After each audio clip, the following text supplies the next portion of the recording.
Hello everyone, today we are going to do the 11th lab of digital signal processing. In this lab we have given the function with numerator 1 and denominator 1 and minus 1 by 2. TU is the command which is used to calculate the transfer function. इसको हम जो है कुछ components की which जो है inputs दे रहे हैं which is of numerator and denominator. उसके बाद फ्रीक्वेंसी Z की जो कमांड है वो हमारे पास यूज़ हो जाती है फ्रीक्वेंसी रिस्पॉन्स को कैलकुलेट करने के लिए, और Z प्लेन की कमांड है वो हम पोल जीरो डायग्राम के लिए यूज़ करते हैं. जब हम इस कोड को रन करेंगे तो हमारे पास इसका ट्रांसफर फंक्शन आ जाएगा और एक पोल जीरो की डायग्राम आ जाएगी.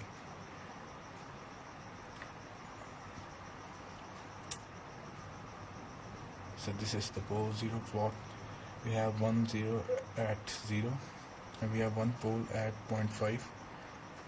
So when we close this, we have the transfer function 1 over 1 minus 0.5 raised to the power z minus 1. Now move into the task 2. We have nothing on numerator, so that means we have 1 in the numerator, and we have the denominator 1 minus 1 3 and minus 5 by 3. Again we are using the TF command for the transfer function, frequency Z command for frequency response, and the Z plane for the pole 0 plot. So when we run this code, we have the output of the pole 0 diagram and the transfer function of that signal.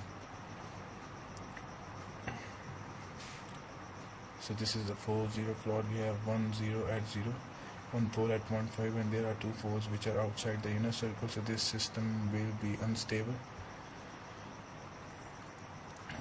And we have the transfer function of this signal is like this. Now moving to the next task of this lab, we have given a numerator 1 1 and the denominator 1 minus 0.2 0.2 0.2 and so forth.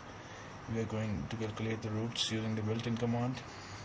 Then we are again going to use the transfer function command as we did in the previous task, and the frequency Z and the Z plane command for the polar plot. When we run this code, we have the output like this. We have the pole 0 plot first, then we will see the transfer function of that signal. So here you can see the pole 0 plot. We have multiple zeros and poles, one at 0, 1 0 exists at 0 and one at minus 1, and there are poles which exist at about minus 0.6 and one at 1. So all of the poles are inside the unit circle, so this system is stable.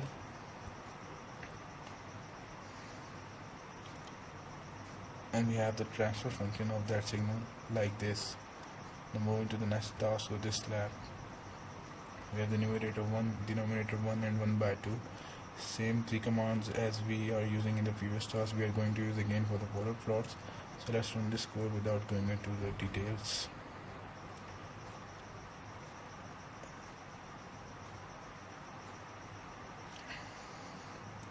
This is the pole 0 plot.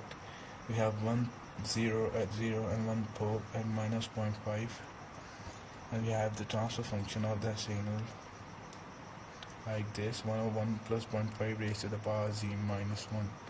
Now moving to the next task of this lab, we have the numerator 1.2 minus 3 by 2, 0.15, 0.25 and 0.8, and the denominator like this. We are going to calculate the roots by using the built-in command of the Matlab, and same we are going to calculate the transfer function, then the frequency response for the pole 0 plot. So when we run this code, we have again the pole diagram, and then we are going to look at the transfer function of that signal. So this is the pole 0 plot. Here you can see all the zeros and the poles. So when 0 is outside, the system will be unstable. And the transfer function of that signal is this.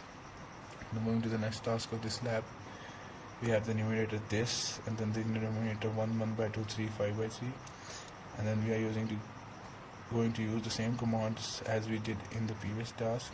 So when we run this code, and let's have a look at the pole 0 plot of these signals. So this is the pole 0 plot.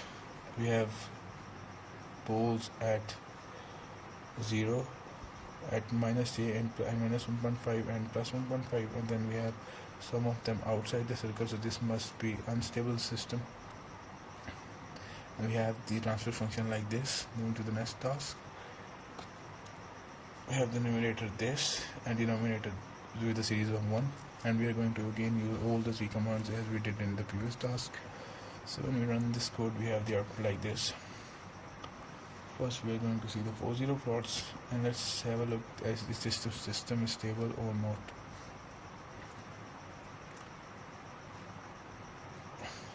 So this is the 4 zero plot. As we can see, there are some zeros outside the unit circle. So this system might be stable as the location of poles are inside the unit circle or on the unit circle.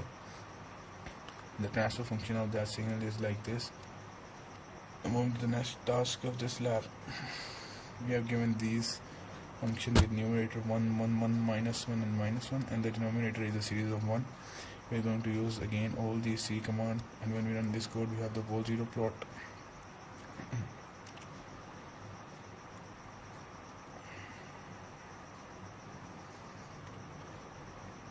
So this is the 4 zero plot, almost the same as the previous one. So this system is also stable, and the transfer function of the signal is like this. Now moving to the next task. This task has the numerator 1.2 minus c by 2, as we can see, and the denominator is 1.3 minus 0.4, 0.5, 0.2 and 0.5. We are calculating the roots and all the 3 commands for the previous task. Let's run this code and see the polar plot of this signal system. Sorry. So this is the 4 zero diagram of the system. So the system is stable according to the 4 zero plot. Now moving to the next task, we have the numerator this, denominator this. Again we are going to do the same thing, so let's run this code and see the system is stable or not.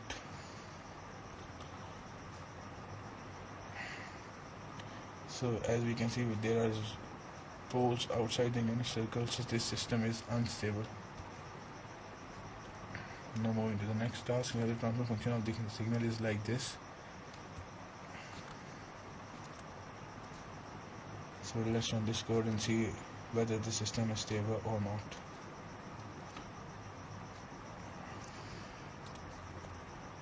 This system is unstable, as we can see from the polar plot. There are some poles outside the unit circle, so this system is unstable according to the 4 zero plot. I'm moving to the last task of this lab. Let's run the system and see whether it is stable or not.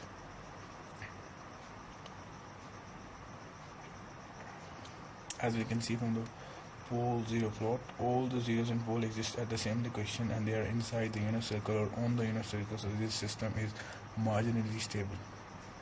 Thank you for watching. This is all for the lab 11.